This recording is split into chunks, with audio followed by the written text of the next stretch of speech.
যখন রমাদান মাস আছে, এই দিকের কি অবস্থা আমার জানা নাই, মানুষের সিয়ামকে ধ্বংস করার জন্য শয়তান কয়েকটা বেদাত তৈরি করে দিয়েছে, শুধু আপনার সিয়ামকে ধ্বংস করবে বলে। রাসূল সাল্লাল্লাহু আলাইহি সাল্লাম বলছেন সাহারির আজান দিতে হয়। যখন সাহারির সময় হবে তখন কি দিতে হবে? আজান। রাসূল সাল্লাল্লাহু আলাইহি সাল্লাম বলছেন যে বেলাল যখন আজান দেয় তখন তোমরা সাহারি খাও, আর যখন আব্দুল্লাহ ইবনে উম্মে মাকতুম আজান দিবে তখন তোমরা সাহারি খাওয়া বন্ধ করো। তার মানে সাহারির জন্য আজান দেওয়া সুন্নাত। এদিকে কি আজান হয়? হয় না, কিন্তু গজল হয়, তাই না? মাইকে ডাকাডাকি হয়, ঢোল পিটাপিটি হয়, তাই না? সুস্পষ্ট টাটকা বিদাত। আমি মনে হয় কথা বুঝাতে পারলাম না।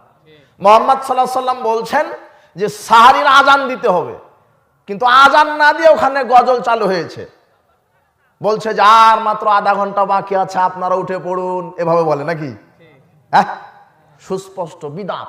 মুহাম্মদ সাল্লাল্লাহু আলাইহি সাল্লাম বলেছেন আজান, আর আপনি বলছেন যে আজান চলবে না, ডাকাডাকি করো। তাহলে কোনটা ঠিক? আজান না মাইকে ডাকাডাকি ঢোল পিটানো? তো সমাজে চলে কোনটা? ডাকাডাকি।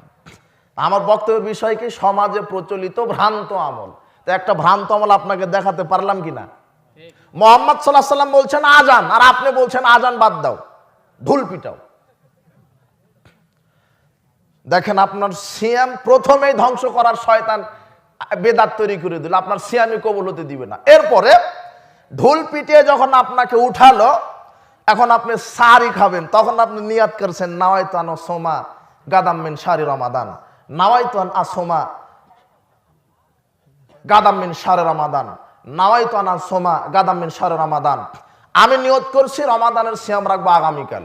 এর বাংলা এই বলে আপনি নিয়ত করেছেন। দেখেন, আল্লাহ আমি নিয়ত করলাম আমি রমাদানের সিয়াম রাখবো আগামীকাল, অথচ নগদ সে এখন সাহারি খাবে, বলছে যে আগামীকাল। মানে শয়তান বানাতে গিয়ে শয়তানের বুদ্ধি এখানে লোপ পেয়ে গেছে। গাদান মানে আগামীকাল, তো আগামীকাল শুরু হবে কখন?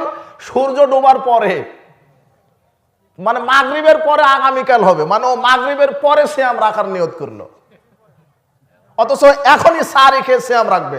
আমার কথা মনে বুঝতে পারলেন না? অথচ এই বলেই মুরব্বী নিয়ত করে। জিজ্ঞাসা করেন, নামাইতু আন আসুমা গাদাম মিন শাহরি রমাদান, আমি আগামীকাল সিয়াম রাখবো, অথচ এখন সাহারি খাচ্ছে। এই মুখে এই নিয়ত বলা বিদাত। ও যদি মরা পর্যন্ত 90 বছর ধরে এই নিয়ত করে সিয়াম রাখে, একটা সিয়ামও কবুল হবে না। যদি একটা সিয়াম কবুল হয় তাহলে মুহাম্মদ সাল্লাল্লাহু আলাইহি সাল্লামের নীতি তরিকা বাতিল হয়ে যাবে। নিয়ত করা লাগে অন্তরে, এমনিতেই যে আমি এখন সাহারি খাচ্ছে সিয়াম রাখবো, এটা হয়ে গেল নিয়ত। নিয়তেই ভুল, বলছে যে গাদান আমি আগামীকাল সিয়াম রাখবো। তাহলে একে তো ঢোল পিটে উঠালো, এটা বিদাত। সিয়ামের নিয়ত পাঠ করে নিল শয়তান, এটাও বিদাত। এখন সিয়াম রাখলো, এখন আপনাকে করতে হবে ইফতার। কি করতে হবে? সারাদিন সিয়াম রাখলেন, ইফতার করবেন। ইফতারের সময়তে বলছে যে সায়েমের দোয়া কবুল হয়, তো একটু মেরে দেন, একটু মেরে দেন। কথা মনে বুঝলেন না? মানে 5 মিনিট আর বাকি আছে ইফতারের, এখন হুজুর আপনি একটু মেরে দেন তো। মানে শয়তান বলছে যে এটাও কবুল করতে দিব না, তোমার ইফতারও কবুল করতে দিব না, এটা মেরে দেন। এটা হাত তোলা মানার সিয়াম বাতিল। কথা মনে বুঝাতে পারলাম না? মুহাম্মদ সাল্লাল্লাহু আলাইহি সাল্লাম সাহাবীদেরকে নিয়ে ইফতারের 5 মিনিট 2 মিনিট পূর্ব মেরে দেননি।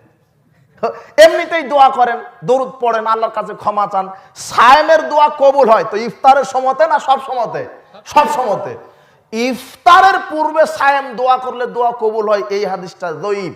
এর ওপরের হাদিস আছে ইবনে মাজাতে যে সায়েমের সিয়াম থাকা অবস্থাতে সব সময় দোয়া করলে সব সময় দোয়া কবুল হয়, শুধু ইফতারের সময়ে নয়। তাহলে ইফতার শুরু করার পূর্বে আর একটা বিদাত। এইদিকে দুটা বিদাত করে এসেছেন, ঢোল পিটানো আর নিয়াত। কয়টা বিদাত করেছেন? দুটো। ইফতারের পূর্বে আর একটা।